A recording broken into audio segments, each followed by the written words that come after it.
Welcome to the French Drainman channel. I'm your host, Robert Sherwood. In this video, we're going to teach you how to get more slope. We're also going to show you how you can increase the velocity, move the water quicker.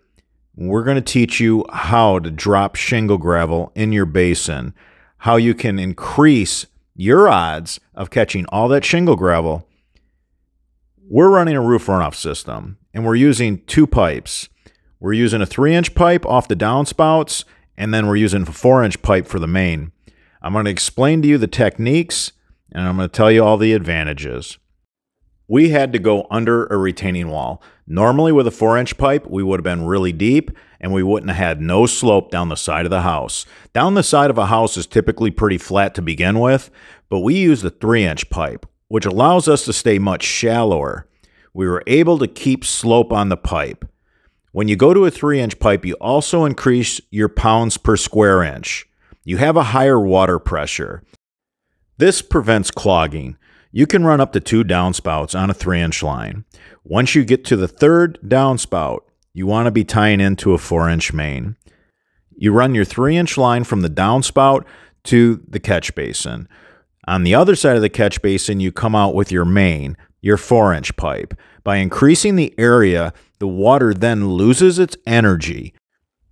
If you have the slope to go to a 4-inch pipe and you're able to dig deeper, going from a 3-inch to 4-inch on an inline catch basin will increase your odds of catching more shingle gravel. You can see how we went ahead and we necked it down to a 3-inch clean out on the side of the house. You can see the 3-inch line running to our inline catch basin.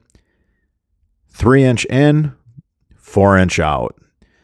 We're at 3 downspouts, so it's time to start the main. We want to run a 4-inch main because we're up to 3 downspouts, and a 3-inch pipe will only support 2 downspouts. By the time you have a 3rd drop, you need to go to a pipe that has more area. It's going to displace more water. We took this main to a city storm drain. I'm going to show you how to do the clean out up at the house. You're going to want to tape these joints to make sure that they don't leak up at the house. This is extremely important to use a really good, super sticky, super stretchy tile tape. Also, I'm going to recommend that you use a gutter adapter for a 4-inch pipe. Then go ahead to a 4-to-3 reducer. Once we went to a 4-inch pipe, we had plenty of drop, so we were able to get the depth that we needed to put the 4-inch pipe in.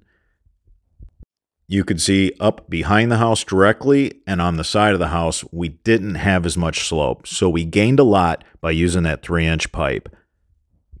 By not displacing a single downspout over a big 4-inch pipe, we're able to keep up the pounds per square inch, the water pressure. This is going to keep the line nice and clean and prevent any clogging.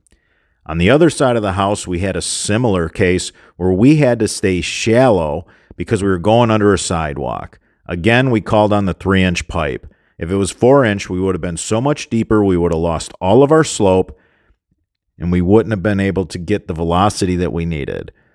We also tied in the neighbor's downspout because if you run 2 downspouts to a 3-inch pipe, you're guaranteed that it's going to stay extremely clean.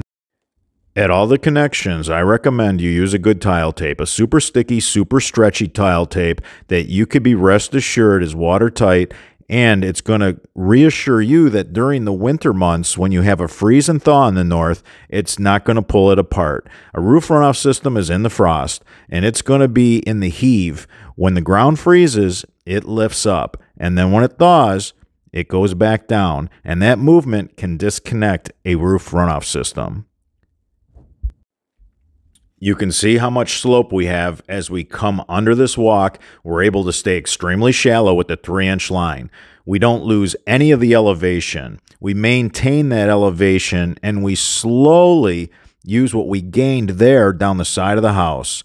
We stay on a 3-inch line the entire way because we're just way too shallow for a 4-inch line. If we put a 4-inch line in, we're going to be too flat, and we're not going to have any slope. Another advantage of the 3-inch line is you can weave it through the irrigation line. Down the sides of the homes, there's always an irrigation main or several irrigation mains. So this 3-inch pipe worked its way through all those mains really nice. And when we finally got to the backyard where we had some slope, we had the fall, we were able to go deeper and go into the 4-inch pipe. The 3-inch pipe in this video is manufactured by the Baughman Tile Company. It is their heavy-duty commercial-grade pipe. Always install your inline catch basin like a mini dry well. You want to put fabric down, a good drainage fabric, and you want to drill a bunch of holes in your inline catch basin. You then want to pour stone on top of the fabric and then set your inline catch basin on top of the stone.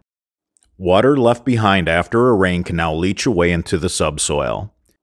You can see how high that 3-inch line is as we can stay really shallow and keep a lot of slope on that downspout. We're going to pick up a lot of velocity and we're going to push all the shingle gravel down to this catch basin.